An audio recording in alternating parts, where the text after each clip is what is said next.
नमस्कार, मी सोनल. सुमाज किचनमध्ये आपणा सर्वांचे स्वागत. रव्याचे बिनपाकातले गोल गरगरीत लाडू आज आपण पाहणार आहोत. पाक न बनवता, पिठी न वापरता, एकदम पारंपरिक आणि सोप्या पद्धतीने पौष्टिक असणारे असे हे रव्याचे लाडू.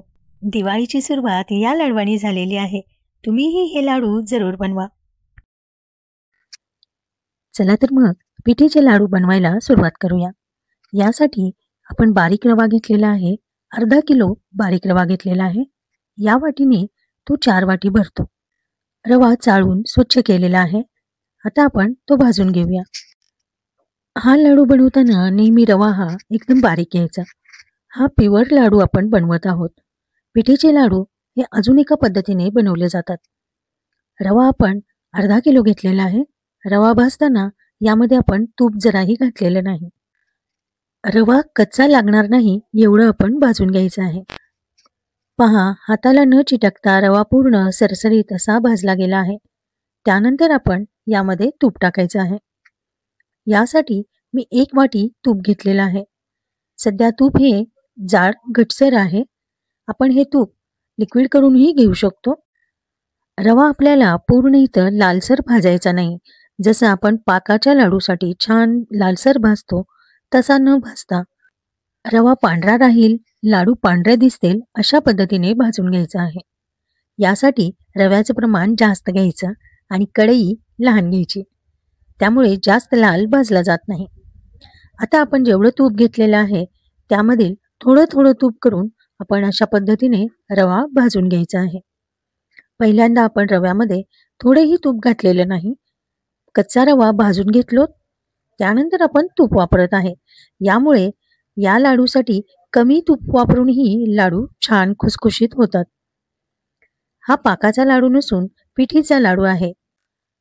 खूप जण या लाडूला पिठीचे लाडू म्हणतात किंवा बिनपाकाचे रव्याचे लाडू असेही म्हणतात. पिठीचे लाडू म्हणजे यामध्ये वापरली जाते पिठी. पिठी म्हणजे मैदा. पिठीच्या लाडूमध्ये रवा, पिठी म्हणजे मैदा आणि पिठीची साखर अशा पद्धतीने हा लाडू बनवला जातो. पूर्वीच्या काळी पौष्टिक पदार्थ रोज खाल्ले जायचे.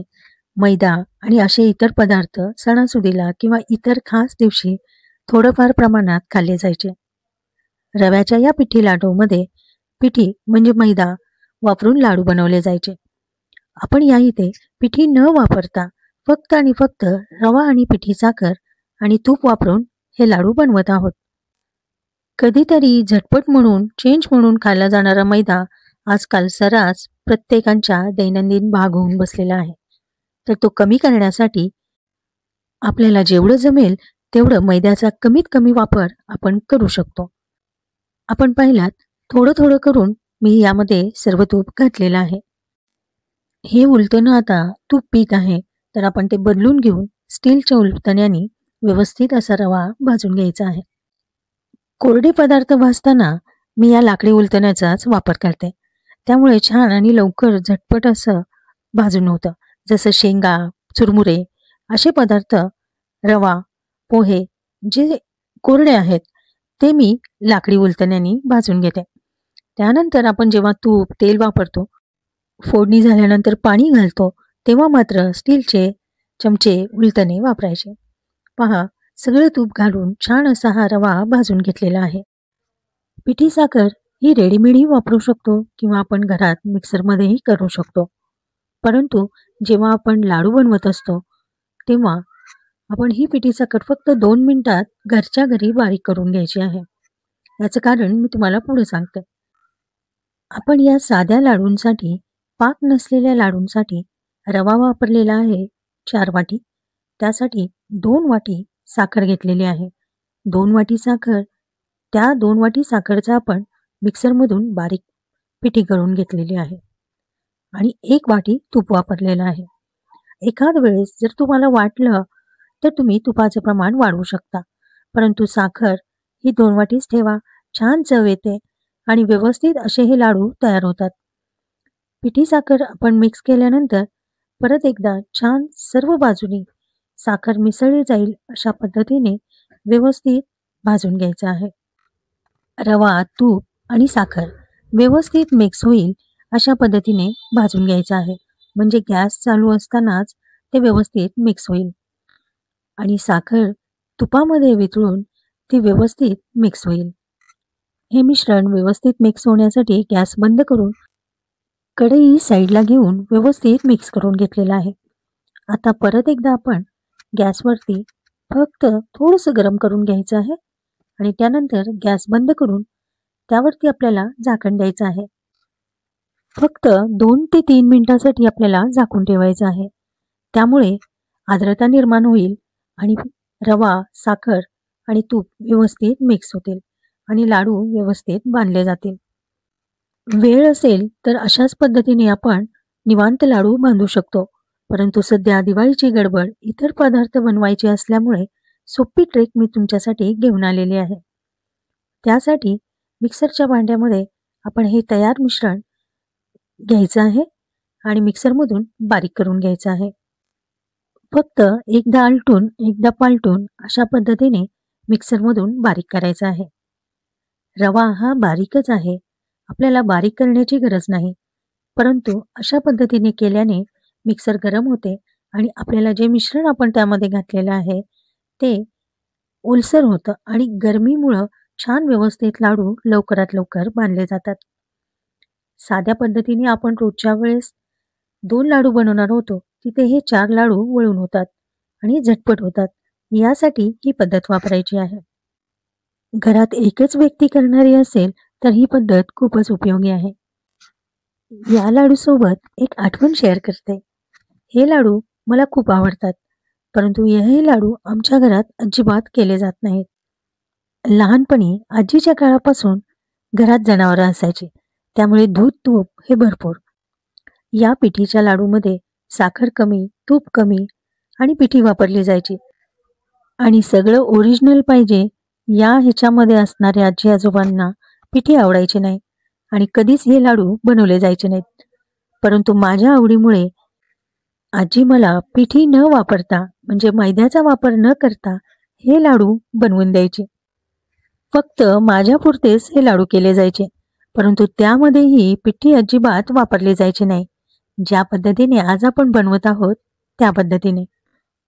खरं आहे, लहानपणी आजी आजोबा असतानाच हौस-मौज होते.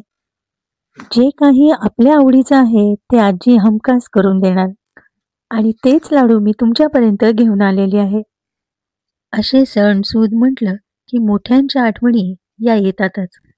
मग एकटे जरी असलो तरी या आठवणीत आपण रमतोच. याचसाठी तर हे सण-सूद येतात, जे एकत्र येऊन मोठ्यांच्या आठवणी काढल्या जातात. सध्याच्या घाई गडबडीच्या दैनंदिन जीवनामध्ये सणासुदीच्या निमित्ताने आपण सगळेजण एकत्र येतो. त्यामध्येही मोठ्यांच्या आठवणी जेव्हा निघतात तेव्हा असंच वाटतं की मोठ्यांचे आशीर्वाद आज आपल्यासोबत आहेत. याच त्यांच्या आठवणीच्या रूपात ते आपल्यासोबत आहेत. पाहता पाहता आपले लाडू वळून झालेले आहेत. यामध्ये या लाडूसाठी फक्त मनुका वापरला जातो किंवा वेलदोड्याची पावडर. तुम्हाला हवे असेल तर इतर ड्रायफ्रुट्सही तुम्ही वापरू शकता. शक्यतो या लाडवामध्ये इतर ड्रायफ्रुट्स न वापरता फक्त मनुकाच वापरला जावा आणि वेलदोड्याची पावडर. कारण या लाडूला अजून एक नाव आहे, ते म्हणजे भुसकापुरी.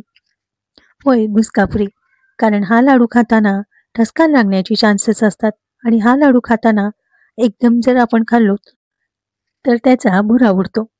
त्यामुळे जास्त वयस्क असणारे, ठसका लागणारे व्यक्ती, ज्यांच्या घशामध्ये कोरड जास्त आहे, ते लोक हे लाडू खात नाहीत. आणि जर त्यांनाही हा लाडू आवडत असेल तर मात्र त्यांना दुधासोबत हा लाडू दिला जातो. म्हणजे वाटीमध्ये दूध दिलं जातं आणि सोबत हा लाडू दिला जातो, जेणेकरून ते लाडूही खातील आणि सोबत दुधामुळे त्यांना ठसका लागणार नाही. पहा, अशा प्रकारे हे गोल गरगरीत बिनपाकाचे गऱ्याचे लाडू तयार झालेले आहेत. यामध्ये अजिबात मैदा वापरलेला नाही. हे छान लाडू पौष्टिक लाडू आहेत. फक्त खाताना मात्र काळजी घ्यायची, कारण हे लाडू खाताना जर आपण बोललो तर तो लाडू दुसऱ्यांपर्यंत आरामात पोचतो. अशा पद्धतीने मी बाकीचे सर्व लाडू वळून घेते. रवा लाडू संदर्भात अजून एक गोष्ट म्हणजे रवा लाडू जेव्हा आपण बाहेरून हलवाई दुकानातून विकत घेतो तेव्हा त्यामध्ये मैद्याचं प्रमाण हे जास्त असतं. म्हणजे जेवढा रवा असेल तेवढा मैदा वापरला जातो आणि पिठी साखर जास्त वापरली जाते. त्यामुळे वजन जास्त बसते आणि आपण जास्तीत जास्त प्रमाणात मैदा खातो. त्यासाठी बाहेरचे पदार्थ कमी करून घरच्या घरी पौष्टिक आणि ओरिजिनल पदार्थ बनवण्यासाठी नेहमीच पाहत राहा सुमाज किचन. माझी ही रेसिपी आवडली असेल तर रेसिपीला लाईक करा, शेअर करा. चॅनलवर नवीन असाल तर चॅनलला जरूर सबस्क्राईब करा. सुमाज किचनमधील सर्व रेसिपी जरूर पहा. रेसिपी संदर्भातील सर्व माहिती तुम्हाला तिथे मिळेल. काही पारंपरिक रेसिपी आहेत, त्यांना त्याच नावाने का ओळखलं जातं याचीही माहिती तुम्हाला जरूर मिळेल. अशा पद्धतीने मी बाकीचे सर्व लाडू वळून घेते. व्हिडिओ मोठा जरी झाला असेल तर तो शेवटपर्यंत जरूर पहा, कारण प्रत्येक गोष्टीमध्ये मला जेवढी माहिती आहे तेवढी सर्व माहिती मी तुमच्यापर्यंत पोहोचवलेली आहे. लहान मोठे जसे मला हवेत त्या पद्धतीने मी लाडू वळून घेतलेले आहेत. जेव्हा लहान मुलं येतात त्यांना लाडू हा पूर्णच लागतो. त्यांच्यासाठी खास छोटे लाडू जरूर बनवा, कारण मुलांना पूर्ण लाडू हवा असतो पण ते खाणार मात्र नसतात.